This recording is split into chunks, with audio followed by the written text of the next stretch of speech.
नाज़रीन, आज जो मैं आपको वाक़या सुनाने जा रही हूँ ये कोई कहानी नहीं बल्कि हकीकत पर मबनी एक ऐसा वाक़या है जिसको सुनकर आपके रोंगटे खड़े हो जाएंगे।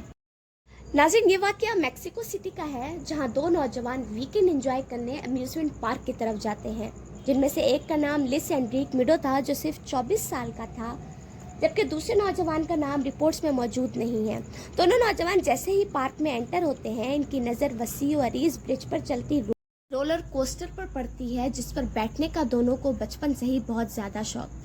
दोनों फौरन से जाके 2 टिकट्स खरीदते हैं और लाइन में ठहर कर अपनी बारी आने का इंतज़ार करने लगते हैं। तवील इंतज़ार के बाद अपनी बारी आने पर वो राइड के लिए रोलर कोस्टर पर सवार हो जाते हैं। क्योंकि वो फर्स्ट टाइम राइड ले रहे थे इसलिए इन्हें बहुत ज़्यादा डर लग रहा था और इसी डर की वजह से वो लास्ट वाली बग्गी में जाकर बैठ जाते हैं। लेकिन वो दोनों ये नहीं जानते थे कि इनका ये डिसीजन इनकी ज़िंदगी का आखिरी फैसला होगा। राइड स्टार्ट हो जाती है और तमाम लोग राइड को बहुत ज़्यादा इंजॉय कर रहे होते हैं, लेकिन इन्हें और पार्क में मौजूद तमाम लोगों को बिल्कुल भी अंदाज़ा नहीं था कि अगले चंद लम्हों में कुछ ऐसा होने वाला है जिसे वो अपनी सारी ज़िंदगी नहीं भुला पाएंगे।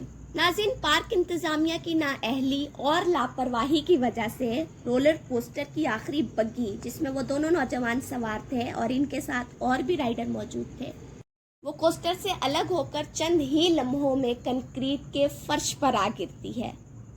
दोनों नौजवान मौके पे ही अपनी जान की बाजी हार जाते और बाकी तमाम राइडर्स को भी शदीद ज़ख्मी हालत में हॉस्पिटल मुंतकिल कर दिया जाता है।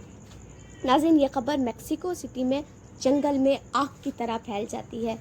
पार्क को सील कर दिया जाता है और बाकी तमाम पार्क्स में भी लोग जाना बंद कर देते हैं। वहाँ पर लोग आज भी इस वाक़ये को याद करते हैं।